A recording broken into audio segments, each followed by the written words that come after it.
Hello students, welcome again. बच्चों, previous class में fungi के अंदर अस्टिलेगो मेंबर स्टार्ट किया था और जो कि स्मट फंजाई के नाम से भी पॉपुलर हैं। तो अस्टिलेगो में अपने इसका जो सिस्टमेटिक पोजीशन है, इसकी जो वर्गीकृत स्थिति है उसको भी कंप्लीट कर लिया था और इससे होने वाले जो डिफरेंट टाइप्स की जो डिजीज़ हैं, क्योंकि ये कैसा है, ये पैरासाइट है, परजीवी है, अपने भोजन के लिए, फूड के लिए इसको क्या है, दूसरे ऑर्गेनिज्म की आवश्यकता होती है। तो उसके ऊपर ये परजीवी यानी पैरासाइट के रूप में पाया जाता है, अपने भोजन की पूर्ति भी करता है और बदले में क्या करता है, डिजीज़ फैलाने का काम भी करता है। जिन प्लांट्स के ऊपर ये होता है उनको पूरी तरह से ये संक्रमित कर देता है, रोग फैला देता है, इसलिए इसको क्या बोलते हैं, स्मट फंजाई, जो कि इसका पॉपुलर नेम है। तो बच्चों, आज अपने इसकी कायिक संरचना के बारे में स्टडी करेंगे, यानी वेजिटेटिव स्ट्रक्चर ऑफ अस्टिलेगो। इसकी वेजिटेटिव स्ट्रक्चर यानी इसकी कायिक संरचना देखें तो इसका जो लाइफ साइकिल है, इसकी जो जीवन अवधि, जीवन चक्र है, उसमें दो प्रकार के माइसीलियम, दो प्रकार के अलग अलग कवक जाल मिलते हैं। फर्स्ट, सेकंड, अस्टिलेगो के लाइफ साइकिल में जो दो प्रकार के अलग अलग कवक जाल मिलते हैं, माइसीलियम मिलते हैं, उनमें से जो पहले जो माइसीलियम बनता है वो प्राथमिक प्रकार का कहलाता है, that is also called is primary mycelium, जो इसकी लाइफ साइकिल में सबसे पहले बनता है। और इसके बाद प्राइमरी माइसीलियम ही सेकेंडरी माइसीलियम को डेवलप करता है, यानी द्वितीयक कवक जाल को डेवलप करता है। बच्चों, यहाँ पर अपने प्राइमरी माइसीलियम और सेकेंडरी माइसीलियम दोनों के जो कैरेक्टरिस्टिक हैं, अभिलक्षण हैं, उनको अलग अलग अपने यहाँ पर देखेंगे। लेकिन एक बात आप ध्यान में रखना कि जब प्राइमरी माइसीलियम की सेल्स सेकेंडरी माइसीलियम को डेवलप करें, या यूं कहें कि जब द्वितीयक कवक जाल का निर्माण प्राथमिक कवक जाल से हो, तो यह विधि क्या कहलाती है, द्विकेंद्रकी भवन। This process also called is dikaryoticization, formation of secondary mycelium from primary mycelium. This process also called is dikaryotization, इसको द्विकेंद्रकी भवन बोलते हैं। चलो बच्चों, अब प्राइमरी माइसीलियम और सेकेंडरी माइसीलियम, जो कि अस्टिलेगो के जीवन चक्र में अलग अलग रूप हैं, अलग अलग प्रकार के जो कवक जाल हैं, उनके अभिलक्षण क्या है, दोनों में डिफरेंस क्या है, दोनों में अंतर क्या है। सबसे पहले अपने बात करते हैं प्राइमरी माइसीलियम। बच्चों, प्राइमरी माइसीलियम, इसकी वेजिटेटिव स्ट्रक्चर को आप डायग्राम में ध्यान से देखिए।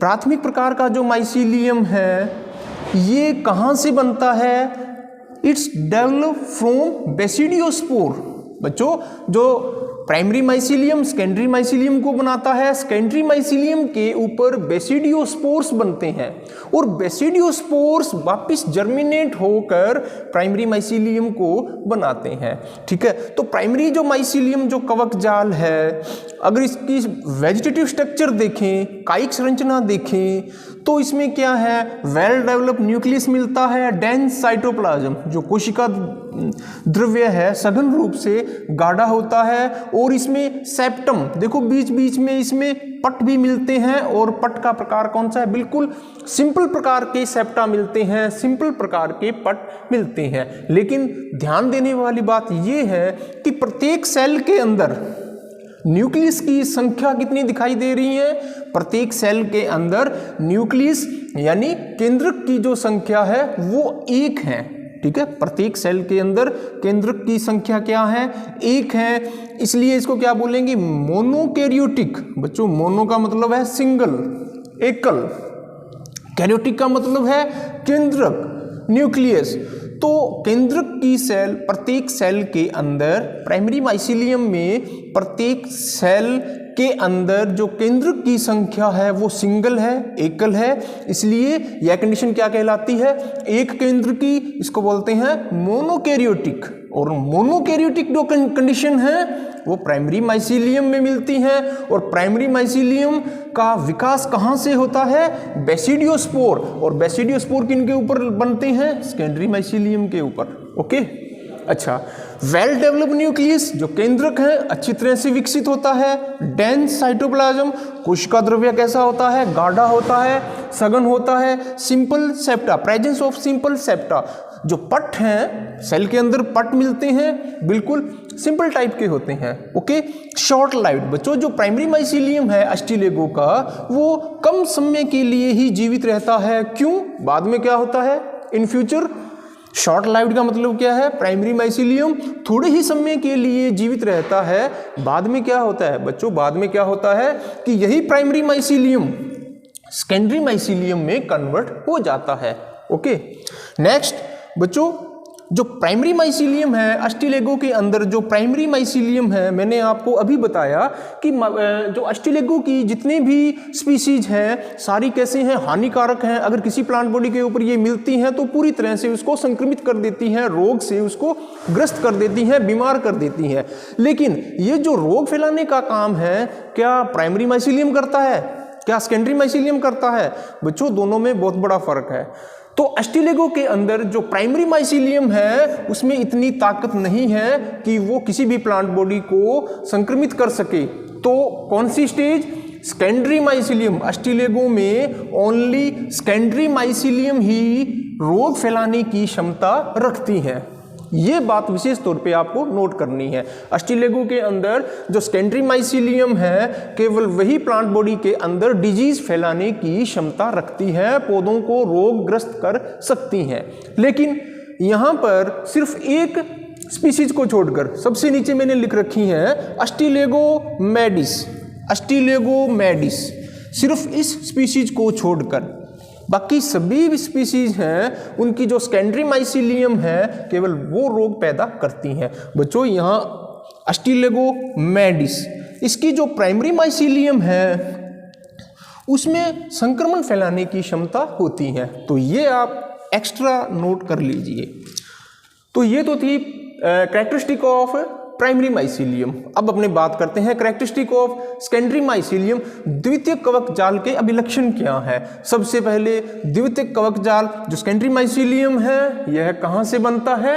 यह प्राइमरी माइसीलियम से बनता है। किस विधि के द्वारा? द्विकेंद्र की भवन विधि के द्वारा। बच्चों ये द्विकेंद्र की भवन विधि क्या है? देखो दोनों में अंतर क्या है? अब क्या होगा कि जो प्राइमरी माइसीलियम है इसके दो प्रभेद हैं, पॉजिटिव और नेगेटिव। बच्चों इसमें विशेष प्रकार के सेक्स ऑर्गन का परिवर्धन नहीं होता। इसके माइसीलियम दो प्रकार के होते हैं, एक को अपने बोलते हैं पॉजिटिव, दूसरे को बोलते हैं नेगेटिव। पॉजिटिव और नेगेटिव दोनों ही कैसे होते हैं? हैप्लॉइड होते हैं, दोनों में ही मोनोकैरियोटिक होते हैं, दोनों ही प्रभेद एक दूसरे के बिल्कुल समीप आ जाते हैं, पास आ जाते हैं। और दोनों का जो कवक जाल है, दोनों का जो कवक सूत्र है एक दूसरे के बिल्कुल पास आ जाता है। और जहाँ से ये अटैच होते हैं वहाँ से इनकी जो वॉल है, भित्ति है, वो डिजोल हो जाती हैं। डिजोल हो जाएगी तो दोनों का जो प्लाज्मा है, दोनों का जो साइटोप्लाज्म है, कोशिका द्रव्य है, वो मिक्सअप हो जाएगा। That is also called is plasmogamy. इसको बोलते हैं कोशिका द्रव्य लयन। क्या मतलब है कि दोनों सेल्स का जो कोशिका द्रव्य है वो मिक्सअप हो जाएगा। अब प्लाज्मो, इसको बोलते हैं प्लाज्मोगेमी। और प्लाज्मोगेमी प्रोसेस कंप्लीट होने के बाद अब दोनों जो न्यूक्लियस हैं एक दूसरे के पास पास आ जाएंगे, जैसा कि यहाँ दिखाई दे रहा है। ठीक है, एक सेल के अंदर दो न्यूक्लियस हैं जैसा कि सेकेंडरी माइसीलियम में है। तो प्राइमरी माइसीलियम सेकेंडरी माइसीलियम को डेवलप करता है। सेकेंडरी माइसीलियम में देखें तो एक सेल के अंदर न्यूक्लियस की केंद्रकों की संख्या कितनी है? 2 है, इसलिए इसको बोलते हैं डाइकैरियोटिक स्टेज, द्विकेंद्र की। द्विकेंद्र का मतलब क्या है? केंद्रकों की संख्या कितनी है? 2 है। प्रत्येक सेल के अंदर केंद्रकों की संख्या 2 है, इसलिए इसको बोलते हैं डाइकैरियोटिक स्टेज, द्विकेंद्र की अवस्था। और द्विकेंद्र की अवस्था कैसे बनती है? प्लाज्मोगेमी के कारण। ठीक है। अब बच्चों ये क्या है, अत्यधिक शाकित होता है, ये भी शाकित होता है, लेकिन ये इसकी तुलना में अत्यधिक वेल ब्रांच, अत्यधिक शाकित होता है। लॉन्ग लाइव्ड क्यों होता है? क्योंकि इसके बहुत सारे काम हैं। इसने क्या करना है, स्वस्थ प्लांट्स को क्या करना है, इन्फेक्शन फैलाना है, संक्रमित करना है।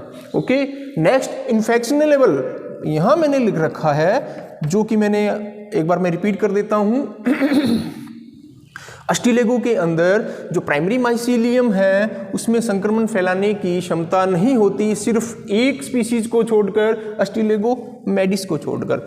बाकी अस्टिलेगो की जो सेकेंडरी माइसीलियम है उसके अंदर प्लांट बॉडी को इन्फेक्शन या संक्रमण फैलाने की क्षमता होती है। तो बच्चों ये था difference between primary mycelium and secondary mycelium of the Ustilago.